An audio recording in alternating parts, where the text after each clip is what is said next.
Bonjour à tous, aujourd'hui je vous retrouve pour un tag, ça faisait longtemps que j'en avais pas fait et vu que c'est l'été, je me suis dit un petit peu de détente, on va faire un tag, surtout que celui-ci en fait je l'avais mis de côté depuis l'année dernière, mais pour mon blog en fait, et jamais il y a un an je m'étais imaginé qu'un an plus tard je le ferais en vidéo. C'est donc parti pour le tag problème de lecteur composé de 11 questions. Alors déjà, je n'ai pas 20 000 livres dans ma pile à lire et heureusement parce que ça me stresserait. J'en ai exactement 33 et déjà rien que ce chiffre en fait c'est pas mal stressant pour moi. Avant j'essayais de me limiter à 4-5 et c'est monté subitement. Je pense que YouTube est une très bonne raison mais déjà ouais 33 c'est beaucoup de livres je trouve pour moi. Et après en fait j'ai un petit peu de mal à décider de mes lectures à l'avance parce que je fonctionne beaucoup en fonction de mes humeurs et de mon instinct. Par contre c'est vrai que je vais essayer de varier les styles, passer d'un contemporain à un classique, ensuite d'un livre historique à un livre jeunesse, j'essaye vraiment de varier les styles pour que tout soit varié, que je m'ennuie jamais. Je choisis également en fonction du nombre de pages, par exemple si je viens de lire un bon gros classique où je me suis pas mal concentrée, ensuite histoire de me détendre un petit peu, je vais passer à une lecture jeunesse ou contemporaine beaucoup plus légère. Après, ce qui arrive aussi depuis que je parle de livres sur mon blog et que j'ai ma chaîne YouTube, c'est qu'il m'arrive assez régulièrement de recevoir des services presse et j'essaie de les alterner avec mes lectures personnelles pour pas ne lire non plus que des services presse.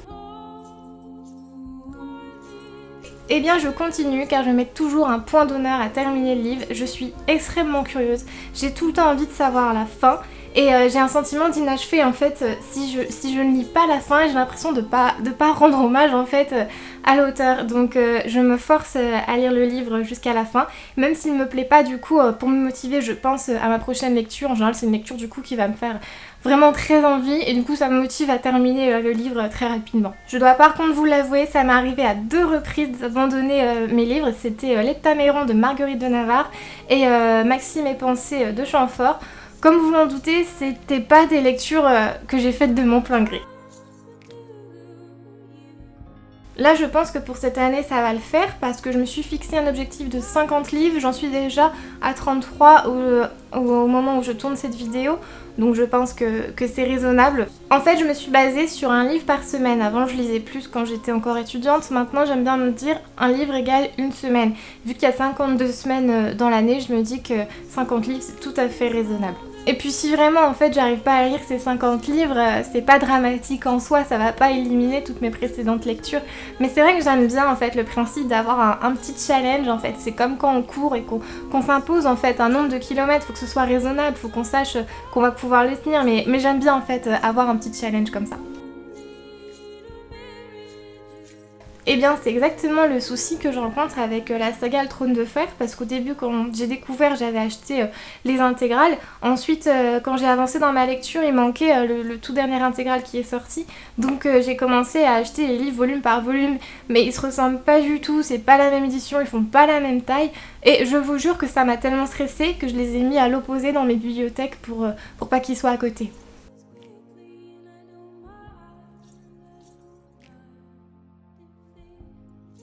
Pour moi c'est pas vraiment un problème en fait parce que je conçois tout à fait qu'on n'aime pas les mêmes choses et si quelqu'un n'aime pas un livre que moi j'ai adoré, je vais pas faire en sorte qu'il l'aime et j'attends qu'il fasse la même chose de moi. En fait je respecte vraiment les avis de chacun, on a tous un rapport assez différent avec les livres et ça c'est naturel. Et après tout en fait c'est pas vraiment quelque chose qui m'arrive souvent parce que je lis très rarement les best-sellers ou les phénomènes littéraires. Donc en général il n'y a pas vraiment beaucoup de personnes qui lisent les mêmes livres que moi. Et puis si jamais on a des avis divergents sur le même livre, bah, ça ouvre juste le débat et c'est intéressant en fait d'en discuter. Et voilà, c'est ce que je pense. Dans la vie je suis une fille extrêmement sensible, ça m'arrive assez souvent de pleurer, mais je suis également très pudique en société et je ne pleure jamais devant les gens. Donc même si un livre est triste en fait je vais pas pleurer tout simplement parce que je suis incapable physiologiquement parlant en fait on va dire de pleurer quand il y a du monde en face de moi en fait. Mais même quand je suis toute seule en fait quand je lis je pleure rarement, enfin je crois que ça ne m'est jamais arrivé et en fait j'ai l'impression que je fonctionne beaucoup plus au son et à la vue et c'est des émotions là qui me font pleurer mais en fait quand je lis même si je peux être extrêmement triste je vais être tellement concentrée que non je n'arrive pas à pleurer. Bienvenue dans mon quotidien de lectrice et c'est pour ça qu'en général je lis pas trop de sagas. En fait c'est vrai que quand on lit beaucoup de choses on a tendance à oublier, c'est normal. Et pourtant en fait j'ai une assez bonne mémoire mais j'ai une mémoire très sélective qui ne me sert pas vraiment parce qu'en fait je me souviens de détails extrêmement inutiles, ça ne sert strictement à rien dans l'histoire. Mais j'oublie des choses hyper importantes. Alors c'est vrai que quand j'achète un livre d'une saga en fait je vais relire des résumés, des avis sur internet et très vite l'histoire va me revenir en mémoire et je vais pouvoir débuter le livre. Je ne suis pas contre l'idée de prêter mes livres, mais c'est vrai qu'il faut que ce soit quelqu'un naturellement de mon cercle proche. Je sais que je vais pouvoir le revoir dans un avenir justement très proche. Et surtout, il faut que je sache que cette personne soit soigneuse avec ses livres, parce que je ne supporterai pas l'idée qu'elle m'abîme mes livres. Par contre, je ne prête pas tous mes livres. Par exemple, toutes mes vieilles éditions de classiques, elles m'ont pas coûté cher, mais en fait c'est des livres souvent qui ont plus de 100 ans. Et ils sont assez fragiles et pour moi, il faut qu'ils restent là et je ne veux pas les prêter. Alors je dois m'estimer chanceuse parce que j'ai l'impression que je n'ai jamais eu de panne de lecture en fait depuis que je lis, depuis du coup à ma plus tendre enfance. Jamais je n'ai été dégoûtée par la lecture. En fait, lire pour moi c'est devenu en fait comme un besoin vital, comme manger ou dormir. Donc je ne peux pas en être dégoûtée. Après je continue dans ma comparaison, par exemple il peut m'arriver d'avoir une insomnie ou d'avoir trop mangé, donc pareil quand je lis des fois j'ai des petits passages à vide, mais ça ne dure jamais plus d'1-2 journées et je crois que si je ne passe pas une journée sans lire, je vais ressentir un manque en fait. Il manquera quelque chose à ma journée et pour l'instant j'espère que ça va continuer comme ça, je n'ai jamais été dégoûtée de la lecture. C'est vrai que si je m'écoutais, j'achèterais tout ce qui me fait envie, mais heureusement j'ai gardé mes habitudes d'étudiante fauchée qui s'achetait des livres d'occasion. Donc je suis contente, je suis pas vraiment dépensière dans les livres et surtout en fait je déteste avoir l'impression d'avoir une pile à lire énorme et de me dire que ça va devenir une sorte de devoir de lire tous ces livres. Et comme je vous le disais dans une précédente question, je me fixe un livre par semaine donc jamais je n'achète plus de 4 livres par mois. Et vu que là j'ai entassé pas mal de livres, c'est vrai que là je n'achète plus rien, ou alors c'est vraiment des exceptions quand je tombe sur une bonne affaire.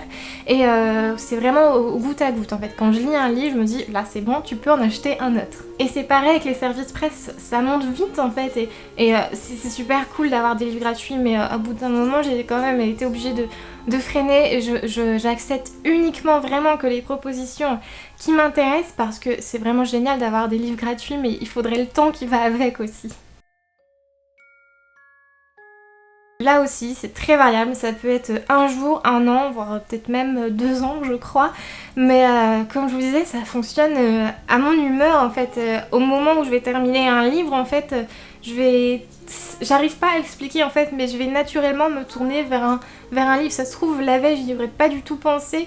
Mais je fonctionne vraiment à l'instinct. J'ai des livres qui attendent depuis pas mal de temps, mais je sais qu'ils sont là, je sais que je vais les lire à un moment. En attendant, ils m'attendent patiemment. Ce tag est désormais terminé, j'espère qu'il vous aura plu et je profite de cette vidéo pour vous faire passer un petit message. Si vous ne le savez pas, la booktubeuse Limone Jaune vient passer quelques jours chez moi. Et on a décidé de faire un live pour pouvoir papoter avec vous et on a fixé une date. Ce live aura lieu le vendredi 29 juillet à 20 h. Attention, Limone Jaune avait annoncé que ce live se ferait sur Twitch, mais en fait on va le faire sur YouTube et sur ma chaîne parce que ce sera beaucoup plus simple. Les gens n'auront pas à s'inscrire sur un autre site qu'ils ne connaissent pas forcément. On vous donne donc rendez-vous vendredi à 20 h. N'hésitez pas à préparer des petites questions. Franchement, on a vraiment hâte de pouvoir discuter avec vous, d'être tous les deux ensemble. Et on est pas mal bavards, donc je pense que ça va vite aller vers n'importe quoi. Mais ce sera super de pouvoir communiquer comme ça en direct avec vous. Parce que quand on est derrière nos caméras, on se sent un petit peu seul en fait. J'espère donc que vous serez nombreux et nombreuses au rendez-vous et on vous prépare également d'autres surprises. Je vous souhaite une excellente journée, je vous remercie d'avoir regardé cette vidéo et je vous dis à très bientôt.